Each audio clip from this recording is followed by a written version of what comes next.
जय हरी. एकादश स्कंध भाग 85. 5व्या अध्यायात अभक्तांची गती याविषयी आपल्याला सांगताना नाथ महाराज म्हणतात, पाप पुण्य समसमान झालं म्हणजे मनुष्य जन्म येतो असं वेदांत सांगतो. ही कल्पना जरी बाजूला ठेवली तरी मनुष्य जन्मामध्ये आपल्या उन्नतीची फार मोठी संधी जीवाला मिळते, ही गोष्ट स्पष्ट आहे.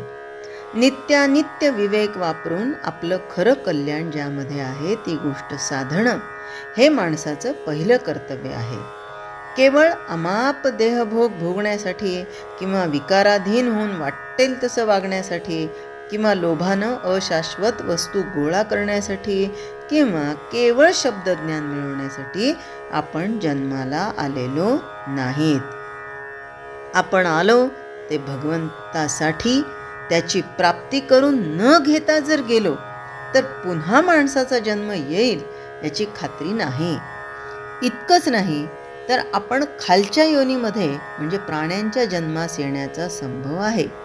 तो टाळण्यासाठी भगवंताची भक्ती आवश्यक करावी. जीवनात भगवंताला विसरणारे लोक कामामुळे मदांध झालेले आहेत. अतिलोभानं लोभी बनलेले आणि क्रोधानं संताप पावलेले असतात. प्रपंचात त्यांना मोठं श्रेष्ठपण येतं खरं, परंतु ते गर्विष्ठांचे अग्रणी, अहंकारी लोकांचे शिरोमणी, विकारांचे मोठे प्रवाह आणि विकल्पांच्या मोठ्या खाणीप्रमाणे असतात. एखादी स्त्री अत्यंत सुंदर असावी, पण तिच्या अंगावर असं दिसण्यासारखा कोड असावा. ही जी गत आहे त्याप्रमाणे विकल्पानं भरलेल्या माणसाची स्थिती असते. अभक्तांच्या सद्बुद्धीवर मोहाच्या आभाळाची दाट छाया आलेली असते. अतिप्रबळ प्रलोभनानं कपट करण्यात ते मोठे चतुर असतात. भगवंताला पाहण्याची दृष्टीच त्यांना नसते. बघा, घुबडांना दिवसा सूर्यप्रकाशात दिसत नाही, अंधारात मात्र त्यांना चांगलं दिसतं. तसंच अभक्तांना परमार्थात काही कळत नाही, पण प्रपंचात मात्र पुष्कळ ज्ञान असतं. आत्महित कशात आहे हे न कळल्यामुळं असली माणसं ज्ञान विकून वासना वाढवतात, अर्थात त्यांचा अधःपात होतो. भगवंत सगळ्या जगाचा जनक असून तोच एकमेव मुख्य गुरु आहे.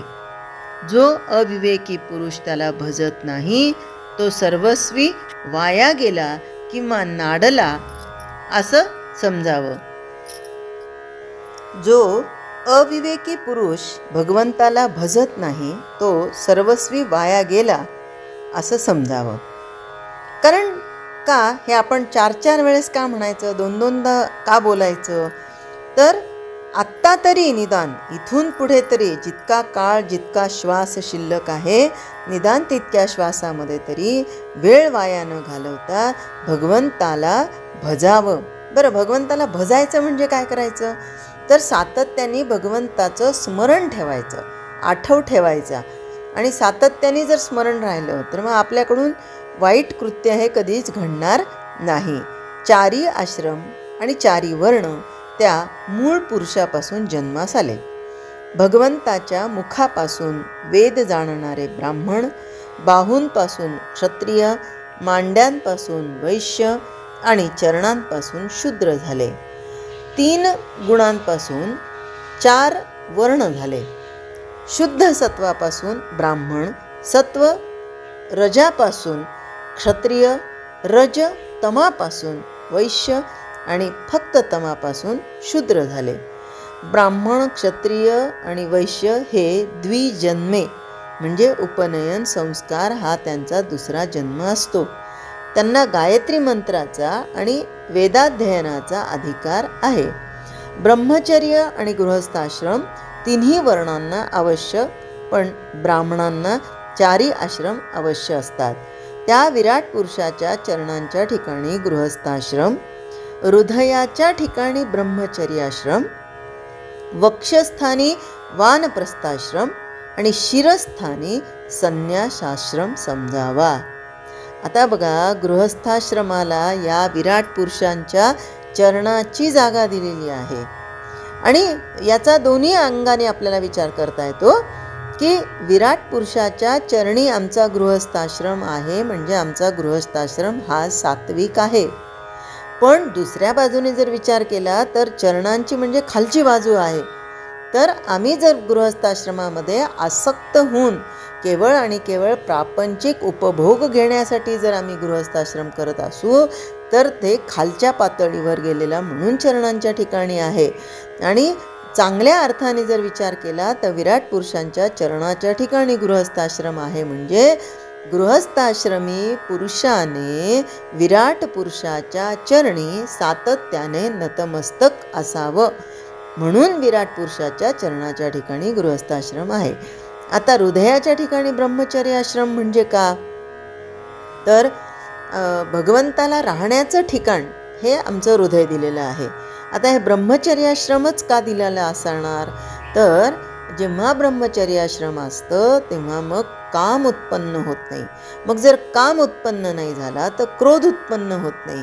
काम, क्रोध, मग लोभ, मोह, शोक, भय हे कोणतेही तत्व मग त्या ठिकाणी उत्पन्न होत नाहीत, म्हणून हृदयाच्या ठिकाणी ब्रह्मचर्याश्रम आहे. वक्षस्थानी वानप्रस्थाश्रम आणि शिरस्थानी संन्यासाश्रम समजावा. तर हे 4 वर्ण ज्या भगवंताच्या पासून निर्माण होतात त्याला जर भजलं नाही तर उत्तम देह अधःपाताला जातो. आता परत तेच की भगवंताचं भजन करायचं म्हणजे काय, तर सातत्याने त्याचं स्मरण ठेवायचं, त्याचं नाव घ्यायचं. आपण कुणाचं नाव घेतो, आपण ज्याचं नाव घेतो त्याच्यासारखे गुण आपल्या अंगामध्ये येतात. आता ते कसं बघा, आता समजा उखाणा घे म्हणलं तर ती स्त्री कुणाचं नाव घेणार, आपल्या पतीचं नाव घेणार. आणि ज्या पतीच्या संगतीमध्ये ती राहते त्याचे गुण आपोआप तिच्यामध्ये सातत्याने उतरत राहतात. मग आम्ही म्हणतो की हां, नवरा बायको एक सारखे. मग हे केव्हा होतं, जेव्हा ती भजते कुणाला, आपल्या पतीला. आणि मग जर आम्ही या पद्धतीने जर भगवंताला सातत्याने त्याचं नाम घेत राहिलो, त्याचं भजन करत राहिलो, तर मग आमच्या वृत्तीमध्ये नक्कीच फरक हा पडतोच.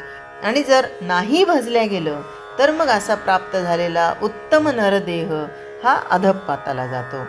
शब्दज्ञानात अतिचतुर असणारे पंडित हे पूर्वमीमांसा, उत्तरमीमांसा आणि इतर अनेक शास्त्रांचा उत्तम अभ्यास करतात. शास्त्रांमधील सिद्धांताचं खरं स्वरूप सांगण्यात आणि त्याबद्दल विवेचन करण्यात ते मोठे पारंगत असतात. पण ज्ञानाच्या अभिमानामुळेच ते अतिउन्मत्त होतात. त्या अभिमानामुळेच भगवंताच्या भजनाला विन्मुख होतात. उलट जे अगदी अज्ञानीच असतात त्यांना स्वप्नात देखील परमार्थाचा विचार येत नाही, परमार्थ त्यांना समजतच नाही. हे असे लोक केवळ अज्ञानामुळेच भगवंताला भजत नाहीत. आणि बघा, नाथ महाराजांनी या सगळ्या तळागाळातील लोकांमध्ये खऱ्या अर्थाने भगवंत प्राप्तीसाठी म्हणून इतकी मोठी चळवळ केली, जनजागृती केली. त्यांच्यासाठी नाथ महाराजांनी भारुड लिहिली. ज्याच्या त्याच्या व्यवसायानुसार त्याला भगवंत कसा प्राप्त होतो याचं ज्ञान दिलं. बुरगुंड होऊ दे मला गाई, बुरगुंड होऊ दे मला, म्हणजे पुत्रप्राप्ती जरी व्हायची असेल तर त्यातही परमार्थ कसा सांगितलेला आहे हे नाथांच्या एकेका भारुडाचा जर आपण विचार केला तर आपल्याला लक्षात येतं. पण ज्यांना फक्त अभिमान आहे त्यांना भगवंताची प्राप्ती होऊ शकत नाही, कारण ते अहंकारामध्येच सातत्याने स्वतःला मोठं समजणारे असतात ना. जसं उसाच्या रसाची गोडी शेळीला माहीत नसल्यानं ती फक्त वरवरचा पालच कुरतडून खाते, त्याचप्रमाणे भगवंताच्या भक्तीची गोडी न समजल्यानं अजाण लोक बिचारे देहसुखालाच लंपट होऊन राहतात. ताप आलेल्या माणसाचं तोंड कडू होतं, दूध देखील त्याला विषासारखं कडू लागतं. तसंच, अगदी तसंच वेदशास्त्रांचा अभ्यास करून जे लोक स्वतःला ज्ञाते समजतात आणि ज्ञानाभिमानानं अतिशय उन्मत्त होऊन आपला पंडितपणा मिरवतात ते लोक गर्वानं भक्ती मार्गाची हेटाळणी करतात आणि ज्ञानाभिमानाच्या भरीस पडून जे भगवंताच्या भक्तीला विन्मुख होतात ना, ते मग आता नाथ महाराजांनी इथे कुणालाच सोडलेलं नाही बरं का. मग इथे नाथ महाराज म्हणतात की भगवंताच्या भक्तीला विन्मुख होणारे ते ब्राह्मण जरी असले तरी त्यांचा अधप्पात घडतोच घडतो. आणि आम्ही मुक्त आहो असा खोटा समज करून घेऊन जे लोक भगवंताची भक्ती करत नाहीत ते खालच्या अर्थातच पशुयोनीमध्ये जन्ममरणाचे गोते खात बसतात. आपण एका भागामध्ये संतांच्या संगतीचा परिणाम कसा होतो तो त्या घाणीतल्या कीटकाच्या तिथे देवर्षी नारद महाराज गेले होते, तो संदर्भ आपण एका भागामध्ये पाहिलेला. तर संतांच्या संगतीमुळे तो जो कीटक आहे तो शेवटी कसा कसा त्याच्या योनींमध्ये उन्नती होत गेली. तो मग पोपट झाला, मग नंतर गाय झाला आणि मग शेवटी राजपुत्र होऊन आला. म्हणजेच जर समजा भगवंताच्या भक्तीला आम्ही विन्मुख झालो तर मग याच पशुयोनीमध्ये सातत्याने पुनरपि जननम पुनरपि मरणम करत करत राहावं लागणार आहे. मनुष्य देहात येऊन किंवा ज्ञानाचा अभिमान धरून जे लोक भगवंताची भक्ती करत नाहीत ते स्थान भ्रष्ट होतात, अधप्पात पावतात आणि अत्यंत घोर यातना भोगतात. जय हरी.